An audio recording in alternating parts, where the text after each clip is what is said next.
Assalamualaikum warahmatullahi wabarakatuh. Perkenalkan, nama saya Iis Marfuah dan rekan saya Nur Nailinisia.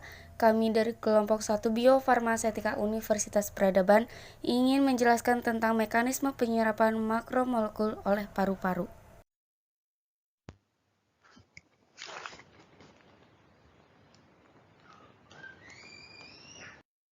Langsung saja ya. Mungkin di sini masih banyak yang ingin menanyakan bagaimana sih cara paru-paru menyerap makromolekul. Caranya, paru-paru mengambil napas, menghirup udara dan mendistribusikannya jauh ke dalam jaringan ke permukaan yang sangat besar, yang dikenal sebagai epitel alveolar yang 100 meter kubik pada orang dewasa. Permukaan yang sangat besar ini memiliki sekitar 1,5 miliar kantung udara kecil yang dikenal sebagai alveoli, yang diselimuti oleh jaringan kapital yang sama besarnya.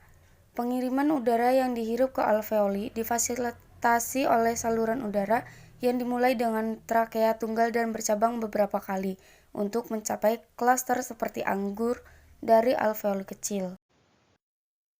Kemudian pasti ada yang nanya, apa sih yang dimaksud volume alveoli itu?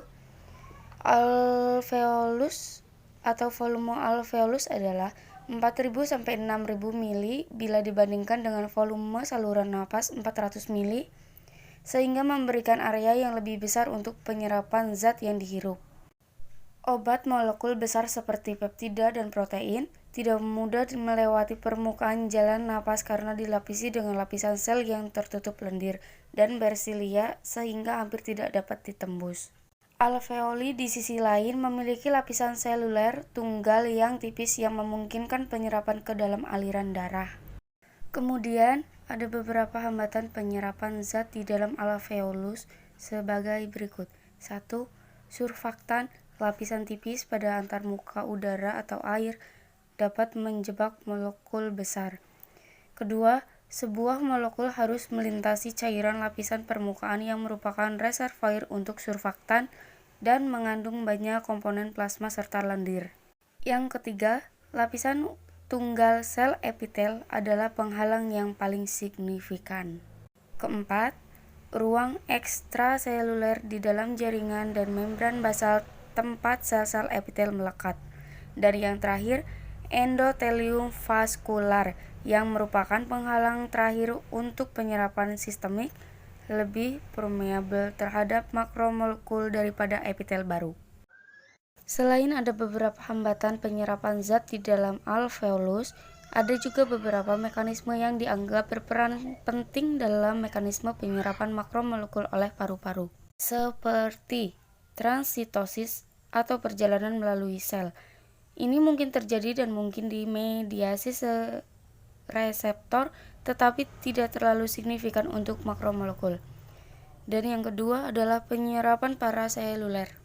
Hal ini biasanya diperkirakan terjadi melalui kompleks junctional antara dua sel. Bukti rute absorpsi ini tidak terlalu meyakinkan dalam kasus paru-paru. Molekul yang lebih kecil dapat masuk melalui pori-pori junctional. Selanjutnya kita akan mempelajari tentang farmakokinetik terapi inhalasi untuk pemberian sistemik. Estimasi akurat farmakokinetik terapi inhalasi untuk pengiriman sistemik adalah tugas eksperimental yang menantang. Berbagai model untuk studi in vivo, in vitro, dan ex vivo dari penyerapan paru-paru dan disposisi untuk molekul terapi inhalasi dapat dijelaskan sebagai berikut ini. Yang pertama adalah metode in vivo. Metode in vivo pada hewan pengerat kecil terus menjadi penilaian utama, karena memungkinkan perolehan langsung data farmakokinetik dengan dosis yang dapat direproduksi dan kontrol distribusi regional di paru-paru melalui penggunaan metode pemberian yang berbeda. Yang kedua adalah metode in vitro. Garis sel epitel paru in vitro memberikan kesempatan untuk mempelajari kinetika dan mekanisme transport obat transepitel secara lebih rinci. Yang terakhir ada metode ex vivo. Model ex vivo dari paru-paru perfusi terisolasi menyelesaikan beberapa keterbatasan model in vivo dan in vitro. Sambil mengendalikan distribusi paru regional, persiapan bersama analisis permodelan kinetik baru memungkinkan penentuan deskriptor kinetik terpisah untuk penyerapan paru-paru dan pembersihan non-absorptif seperti pembersihan mukosiliar, fagositosis, dan atau metabolisme. Selanjutnya kita akan membahas tentang keuntungan dan kerugian pengiriman obat paru. Yang pertama, kita akan membahas keuntungan dan pengiriman obat paru. Keuntungan paru-paru untuk penghantaran obat adalah 1. Luas permukaan besar tersedia untuk penyerapan. 2. Dekat dengan aliran darah. 3. Menghindari metabolisme lintas pertama di hati. Yang keempat adalah dosis yang lebih kecil diperlukan daripada melalui rute oral untuk mencapai efek terapeutik yang tertera. Kemudian kita beralih ke materi kerugian pemberian obat paru-paru. Kerugian dari pemberian obat paru-paru adalah sebagai berikut. 1. Paru-paru memiliki filter aerodinamis yang efisien, yang harus diatasi agar deposisi obat yang efektif dapat terjadi. 2. Lapisan lendir saluran udara paru membersihkan partikel yang disimpan menuju tenggorokan.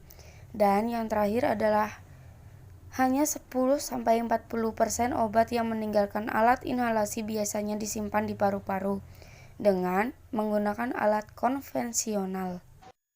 Teknik penghantaran obat sistemik ke paru-paru. Obat dapat dikirim ke paru untuk pengobatan lokal kondisi paru, tetapi penekanannya adalah pada penggunaan paru-paru untuk penghantaran obat sistemik. Berbagai teknologi yang sedang dikembangkan untuk pengiriman sistemik obat melalui rute paru adalah sebagai berikut. Yang pertama yaitu bubuk kering. Untuk banyak obat, lebih banyak bahan aktif dapat terkandung dalam bubuk kering daripada dalam bentuk cair. Berbeda dengan aerosol berair, di mana hanya 1-2% aerosol partikel adalah obat, sedangkan partikel aerosol bubuk kering dapat mengandung hingga 50-95% obat murni.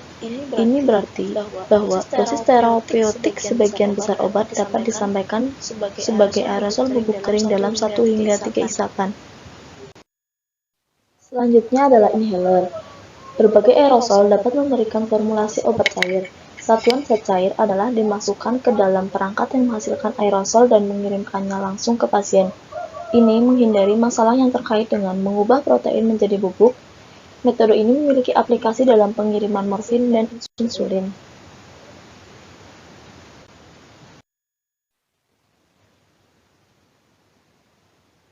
Penghantaran obat paru lepas terkendali, ini cocok untuk agen obat yang dimaksudkan untuk dihirup, baik untuk aksi lokal di paru-paru atau untuk absorpsi sistemik.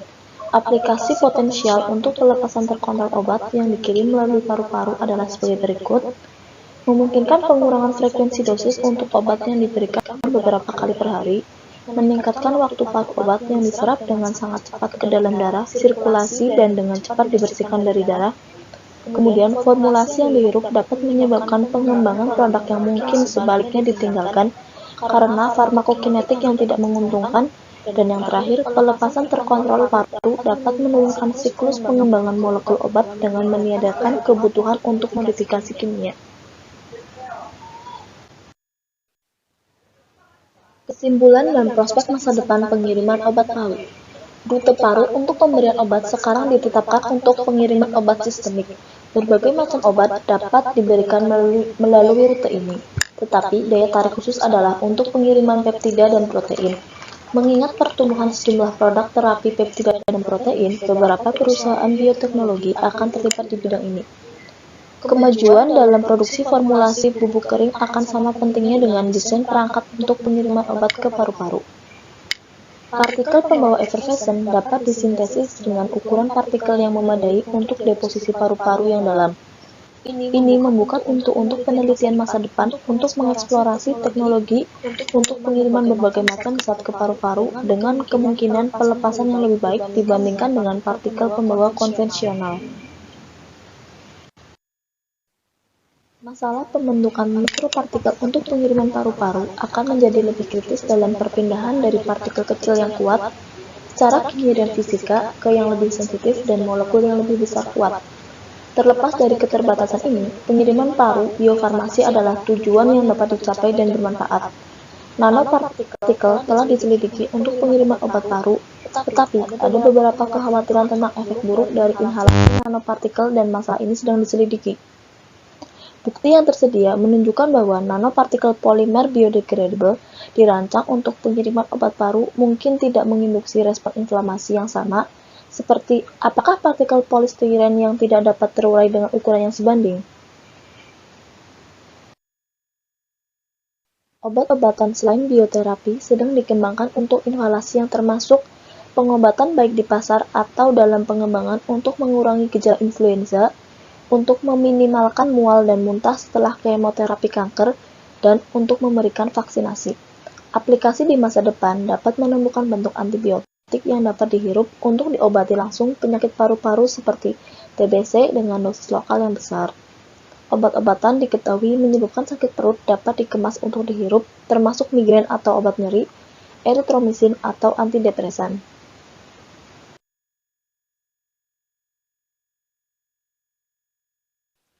Obat yang dapat dihirup memiliki kemungkinan menghilangkan efek samping umum dari dosis oral, termasuk kelarutan rendah, interaksi dengan makanan, dan bioavailabilitas yang rendah. Karena inhalable mencapai darah mengalir lebih cepat daripada pil dan beberapa suntikan, banyak kondisi medis termasuk rasa sakit, kejang, anafilaksis, dan kejang bisa mendapatkan manfaat dari terapi kerja cepat. Lemari obat masa depan dapat menampung berbagai jenis obat hirup yang akan menggantikan tidak hanya suntikan yang ditakuti, tetapi juga obat-obatan dengan banyak sisi efek ketika diminum. Pendekatan baru akan memberikan dukungan untuk tantangan yang luas memberikan bioterapi dan obat-obatan lain ke paru-paru.